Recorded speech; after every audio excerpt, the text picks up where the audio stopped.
Okay, got the new seal that goes to the oil filter housing here. This bolts directly to the block here. You need to actually remove this bolt that holds it in place. So the seal actually goes around the actual filter housing itself.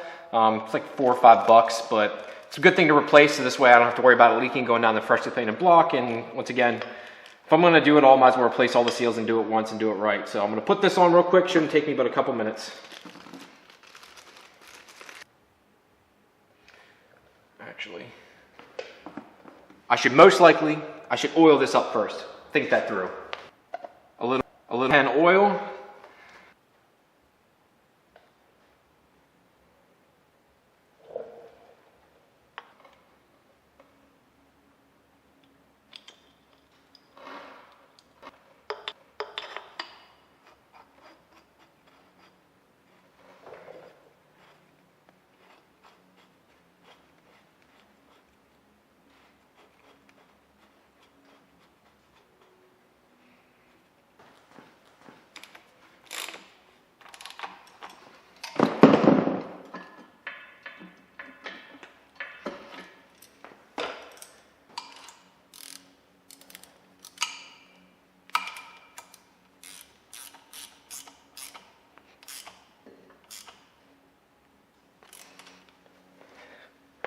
Filter housing's on now. That was easy enough. Wasn't too hard to do.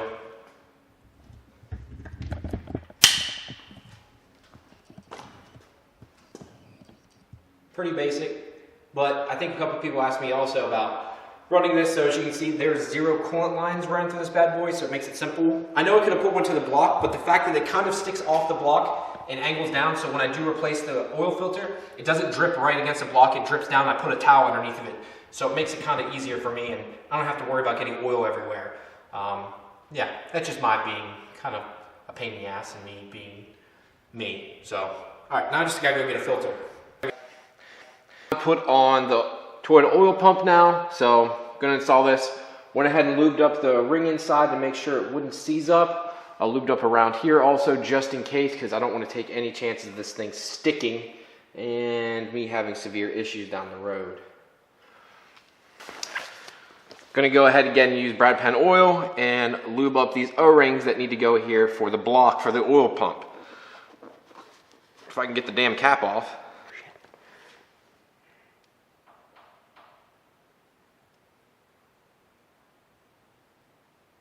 Oop.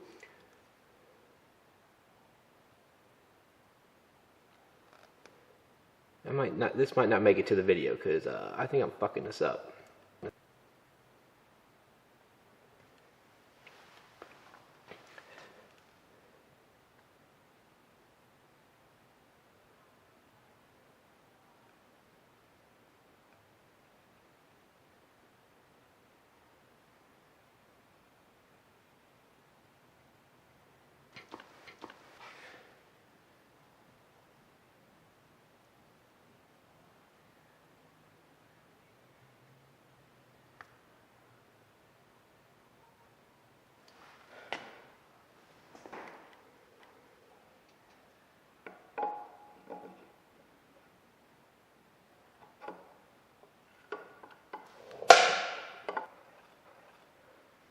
Here we go. Push it on. All right. The threads, I should have ended the bolts too, but I didn't think it through.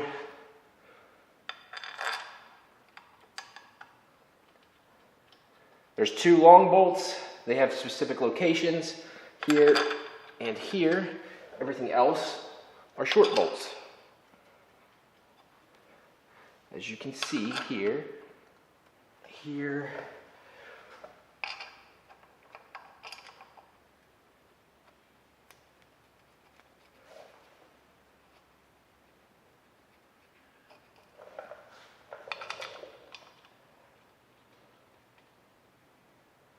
Hand crank these down. These need to be cranked down to 15 foot-pounds then.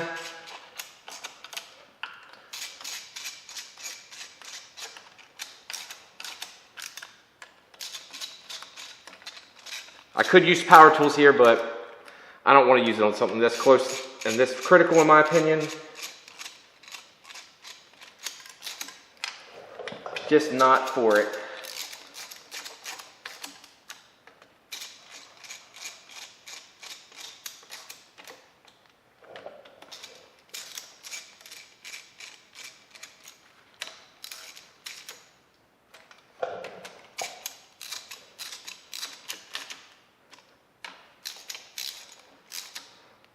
All right, everything's hand tightened down. Now I'm gonna crank everything to 15 foot-pounds.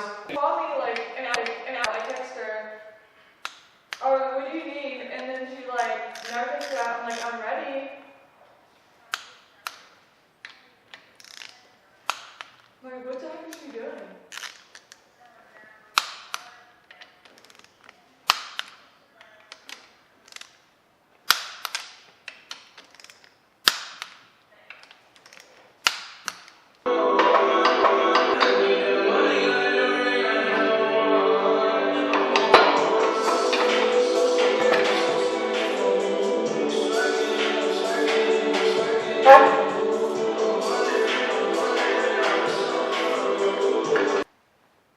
Stock tensioner.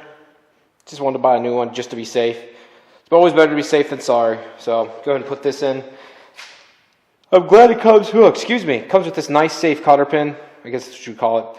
Keeps it from the actual tensioner itself popping out. So you just place it down, pop it in, and bolt it down. Simple as that.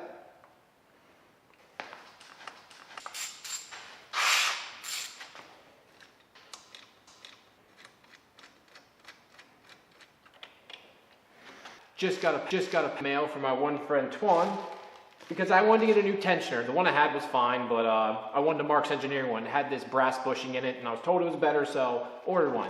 He told me not to open it till I got here, and I had to do it on video, which kind of tells me this is going to be funny. I went ahead and opened the normal part of the package, but the box inside, well, there's nothing fucking else inside of it. All right. Oh, there's a note inside this box. So before I read the note, nice Marks Engineering, first generation before he started spraying them black. So this just has like a silver coating on it with the brass bushing inside. Put that there on top of the dampener. Oh, what's this say?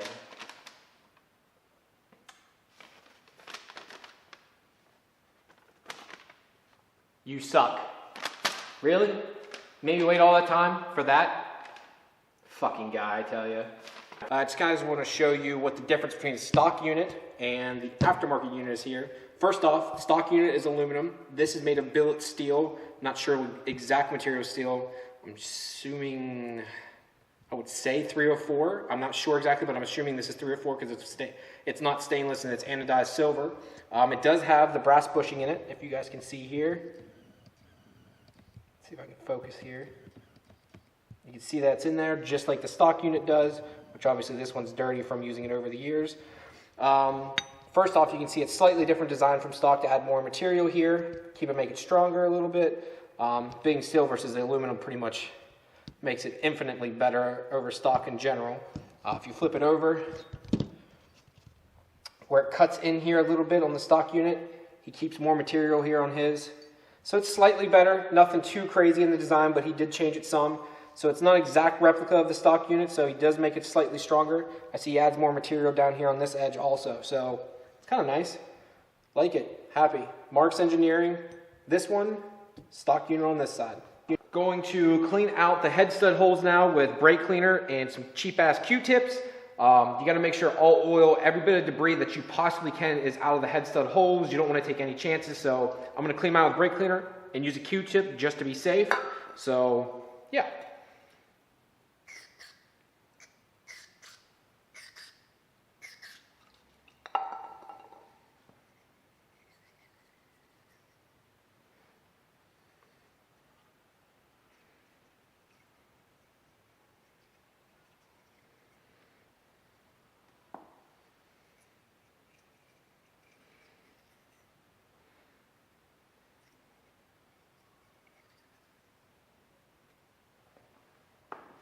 All right, cleaned out. Next up, guys, is installing the fasteners. and ARP assembly loop. You need to put this on both ends of the ARP stud. Thanks Ryan for giving me other information. Another Ryan, not me, duh. So I need to install this on both ends of the ARP head stud here, and yeah, tighten this down the block. Hand tighten. I'm actually going to tighten them down to 10 foot-pounds just so it's even across the board. If you do it by hand, I think it'll be fine also, but I'm going to put them at 10 foot-pounds just for my anal retentiveness of it. So yeah, I'm going to do that now. All right, I've got everything in now. Lubed up both ends of the head studs. Now I'm going to crank this down to 10 foot-pounds. It says to hand tighten it, but I'm doing it to 10 foot-pounds just to do it. Actually,